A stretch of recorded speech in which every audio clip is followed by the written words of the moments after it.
What's up? I'm John Middlekauff, host of the GoLow podcast. You can find it below in the description. Also, you're watching this on the Volumes YouTube channel.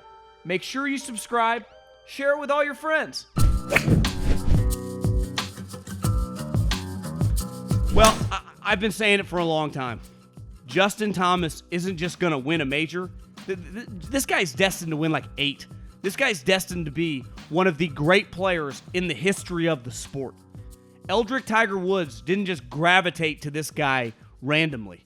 You know, it sounds a little crazy, but I believe that he sees some of himself in JT. In a day and age where technology, you just basically hit the ball straight, even your drivers, unless you're trying to hit a cut or a draw, you don't miss it that much. This guy who's grown up in that technology boom plays golf like it's the 80s or 90s. There is not a shot that Justin Thomas does not have in his bag. The two best players of my lifetime are Tiger and Phil. They literally could do it all. High, low, stingers, draws, cuts. No shot around the green, chipping, wedges, sand play, length. They had it all. A lot of guys now do not have it all. There is nothing this guy can't do. As you saw, he did it on 18 twice. The last hole he played in regulation, and then he did it again in the extra holes. That low cut stinger. Like, most guys don't have that in the bag. This guy, you know, like, are you a thrower or are you a pitcher? This guy is a golf shot creator. And Tiger Woods is the best at it, and Phil wasn't far behind. It's why they were so successful, right? It's why Phil won 6 majors, why Tiger won 15. Because in the toughest conditions, you can't just be like, only cuts. Like me, I can really only play a cut. And listen, I'm just a 4 handicap who's actually playing pretty good right now. But like most, even above average golfers, you don't have every shot in the bag.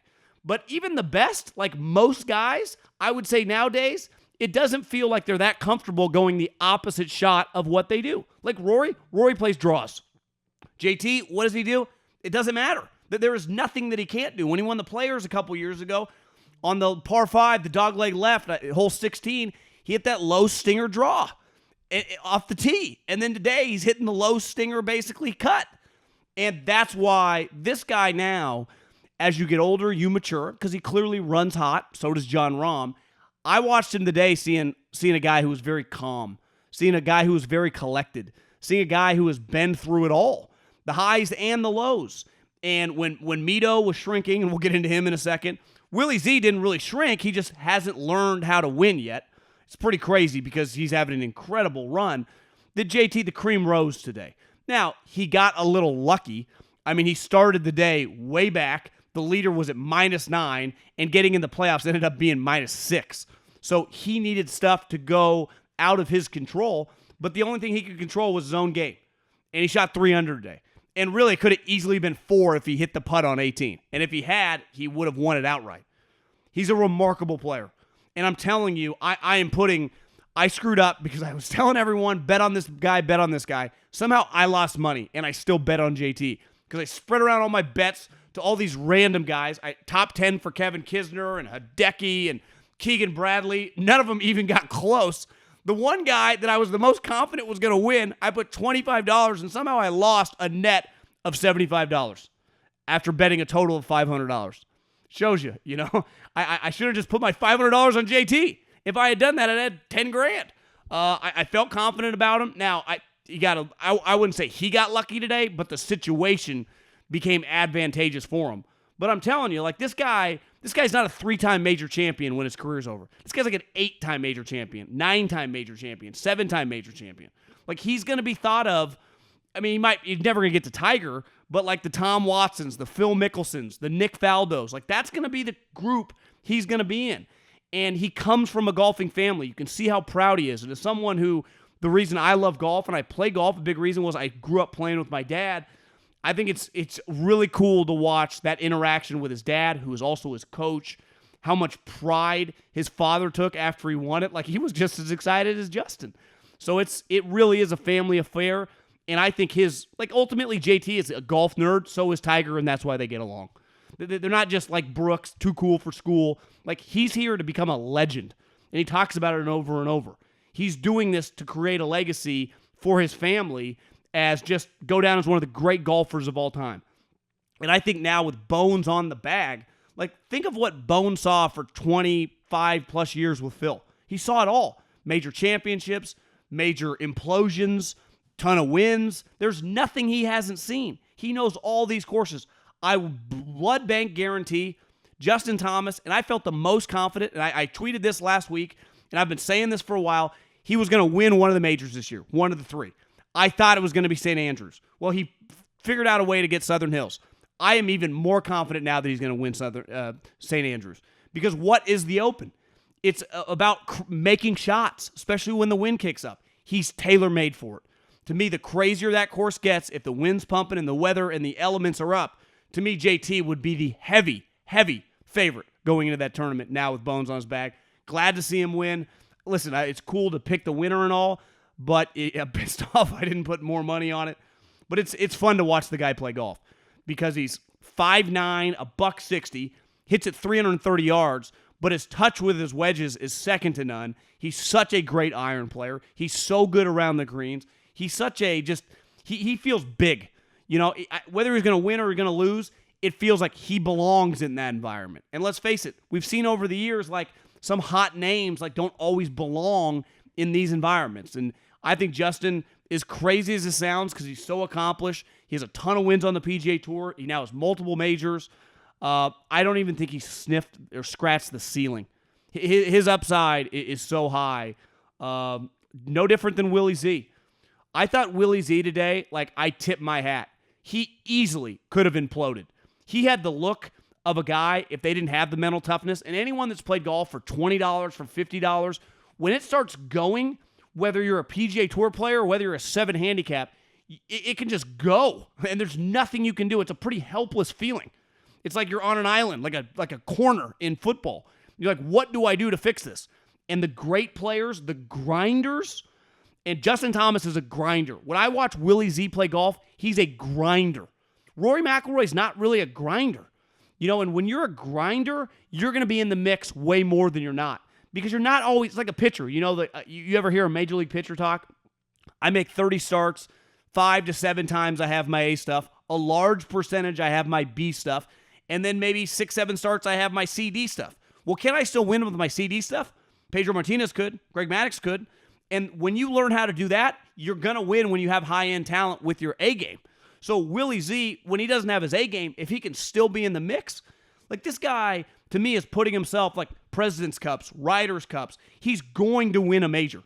He's too good. I saw a tweet from Justin Ray that said he's the first guy since Ernie Els to get 5 top 10s in his first 8 majors. Ernie freaking Els. Like, that's pretty elite company. This guy is an elite player. He did not lose it today. He just got beat. And to me, there's nothing wrong with getting beat. Like, you watch Willie Z, you go, this guy has championship-level game. I don't see how anyone could argue that because he's doing it over and over and over again on the toughest courses, which is really hard to do. You know, I mean, look, John Rahm, look at all these guys. They just crumble. And Willie Z, every single major, he's just right there near the top. Not just a one-off. Literally every major the guy plays in, he's right near the top. Now, it's got to suck to be this close and not get it done, but he is turning into an ATM machine. He is printing cash right now. He is making so much money for a guy that hasn't won. It's pretty remarkable to watch. Now, one thing that makes golf a lot like, there's pressure whether you play basketball, whether you play in the NFL, whether you're a NASCAR driver, any high-level sport, there's pressure, right?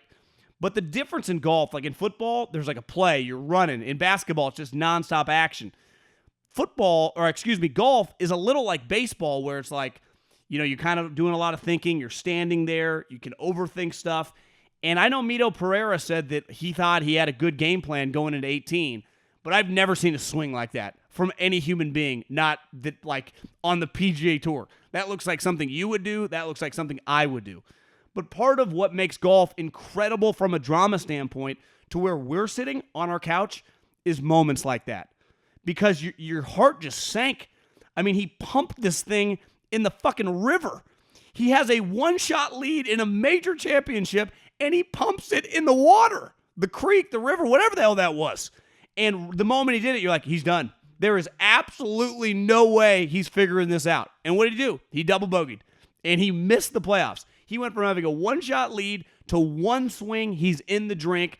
3 or 4 shots later, he's sitting there watching. Now, Willie Z talked to Amanda. Mito talked to Amanda.